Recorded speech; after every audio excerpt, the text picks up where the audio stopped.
అంటున్నారని వచ్చేసామండి. ఇక రాజమండ్రి పై నుంచి రైలు కింద నుంచి లండన్ నుంచి లడికిన రాత్రి వచ్చేసానండి.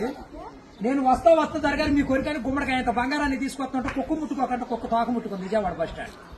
కుక్క తోక ముట్టుకున్న బంగారం మళ్ళీ మీరు ముట్టుకుంటారా లేదని 7 పాలేళ్ళ పెట్టించేసి ఏట్లో పడేపించానండి. 3 కోట్లు తీసుకెళ్లి మురికాలలో పడేశాను. మా ఇంట్లో కోట్లు కుక్కలు తింటుంటాయండి, లక్షలు లక్కలు తినేస్తుంటాయి, ఎలుకలు తినేసి చిల్లర సేవలు తినేసేస్తాయి. ఇక కాగితాలు కట్టుంటే కాగితాలు తీసుకెళ్లిపోతాం. మాకు పొయ్యిలో ఎండి ఇంట్లో బంగారం ఉందండి, కాకపోతే ఇంట్లో వాళ్ళు ఎసట్టాలు బియ్యం లేక ఎండిపోతున్నారు. గురుగారు మీకు ఏమన్నా డబ్బుకి కానీ ధాన్యానికి కానీ ఏమన్నా లోటుగా ఉంటే మా కౌరు చేయండి, మేము పంపించేస్తాం. మా అడ్రస్ మండలం మధ్య యాగారం దాని పక్కనే ఉండదండి, మల్లెడికి పక్కన పిల్లడికి మా ఊరు. దానికి మా అడ్రస్ కి సాయంకాలం ఉత్తరం రాసేసి పోస్ట్ లో అయిపోకుండా పొయ్యిలో వేసేయండి. మీరు పరిగెత్తుకుంటూ వచ్చేసి పంటకాలం కాడ 10ంటికి నించోండి, నేను 3ంటికి మురికాలలోకి అందించేస్తా డబ్బు. పగిలిపోయిన వాడి మీద వచ్చేస్తుంది 10 కోట్లు మరి డబ్బు. అక్కడ బుట్టపని తీసి తట్ట మీద ఆరబెట్టుకోండి. అప్పుడు నేను చదువులో కాడ బాగా పాస్ అయ్యామండి. నేను చదువు సంకల వరకు చదివానండి, గుడుంతాలు గుండెల దాకా వచ్చేసి పాఠాలు పాదాల వరకు వచ్చేస్తే ఇంగ్లీష్ ఈదులు అమ్మడ పరిగెట్టేసి చదువు ఎక్కువైపోయి అబ్బాయి గారి సంతకం పెడతాం మర్చిపోయి సోనియా గాంధీ గారి దగ్గరికి వెళ్ళి ఉద్యోగం అడిగానండి. రాత్రి రాజీవ్ గాంధీ గారు రాసిచ్చారు ఈ ఊళ్ళో ఉద్యోగం అయితే సంతకాలు చేసే పని ఉండదు. ఈ ఊళ్ళో ఉద్యోగం రాసాక ఒక పని దొరికిందండి. ఈ మధ్యన ముసలంతా ఉండకూడదని పొద్దున్న మా డిపార్ట్మెంట్కి ఆర్డర్ వచ్చింది. ముసలు ఉన్న కాడి నుంచి అత్తాకోడళ్ళు పోట్లాడుకుంటున్నారు. అత్తలు అడుగులో పడిపోతుంది, కోళ్ళు వచ్చి గొంతులో పడిపోతుంది, మంచం ఎక్కేస్తుంటే అన్ని అడుగు మీద కూర్చోండి. అందుకని ముసలు అంటారు తీసుకెళ్లి మెగాస్టార్ చిరంజీవి గారి దగ్గర చేర్పిస్తున్నాం. గురువు గారు దసరా పండుగ రోజున మా ఊళ్ళో ఏప్రాల్ పండుగ వేపిస్తున్నాను. నాపరాళ్ళ మీద ఏప్రాల్ పోట్లాడుకుంటే నాపరాళ్ళు ఇప్పుడు సమరాత్రి గారు వెళ్ళి సౌండ్ చేస్తుంటే, మునసూప్ గారు వెళ్ళి ముడేస్తుంటే, కర్ణం గారు వెళ్ళి కాగితాలు రాస్తుంటే, ప్రెసిడెంట్ గారు వెళ్ళి పెళ్లి చేసేస్తున్నారు. ఇప్పుడు ఆ పెళ్లి భోజనాలకు ఎక్కించుకురమ్మని మా ఇయ్యంకుల వారు ఊపిలేని విమానాన్ని పంపించారండి. విమానానికి ఊరు చివరికి వచ్చాక ఊపి ఎక్కిపోయి కృష్ణానదిలో పడిపోయింది. నేను వచ్చి మీ బాజార్లో పడిపోయింది.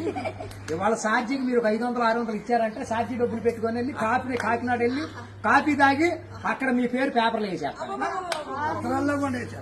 ఈసారి గారు ఇప్పుడు రాబోయే కాలానికి కాబోయే సీఎం గారు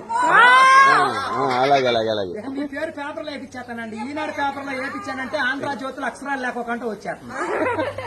చదువుకున్నవాడు చదువుకోవచ్చు, చదువులేనివాడు చదువు. దర్గారు మన ఊరంతా ఖాళీగా ఉందని సాయంకాలం మన ఊరు కాలువలో కరువు మీటింగ్ పెట్టిస్తున్నాం. మీరంతా కాడ వచ్చేయండి. ఇప్పుడు కాలువలో కరువు మీటింగ్ పెట్టించి నూతులో టిక్కెట్లు ఇప్పించి ఏట్లో సినిమా చూపించి బుడమెట్లో చూపిస్తున్నా బురకట్ట. అక్కడ నీటి మీద తామరాకులు వేసి తామరాకుల మీద కుర్చీలు వేసి కుర్చీల మీద కూర్చోబెట్టించి మనిషికి 50,000 లోన్ ఇప్పించారు. 50,000 లోను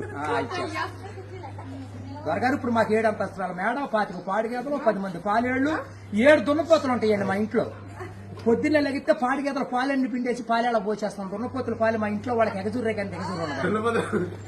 గురువు గారు మాకు వ్యవసాయం తక్కువ ఉందనుకున్నారా? ఏట్లో 700 ఎకరాలు మాదేనండి. సముద్రంలో సగం ఆట ఉంది. పల్లాలో 25 ఎకరాలు ఉంటే విజయవాడ కృష్ణానదిలో బ్యారేజ్ కట్టే పక్కన 55 ఎకరాలు లంటారనే ఉందండి. నేను ఆటలు ఏమేమి పండిస్తున్నాను అనుకున్నారు? ఈ మధ్య జనాలంతా ఎక్కాలంటుంటే ఎక్కుళ్ళు వచ్చేస్తున్నాయి, బీబీట్లు తింటే షుగర్లు వస్తున్నాయి, చిట్టిపోరు తింటే చిందులు వేస్తున్నారు, మగసిర్లు తింటే మతులు పోతున్నాయి అని చెప్పి ఇప్పుడు నేను చీమలతో సముద్రం మధ్యని దున్నిచ్చి, నక్కలతో నారు తెప్పించి, చుంచులతో ఊడిపించి, ఎలుకలతో కోపించి, కాకులతో కాటా పెట్టిస్తే ఎకరానికి 95 బత్తాలు పడుతున్నాయి తోకలేనట్టు.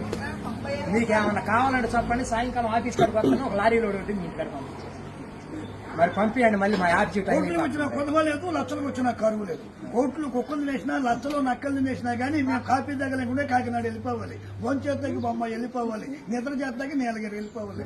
ఈ మధ్యన ఏది కూడా పంపించండి.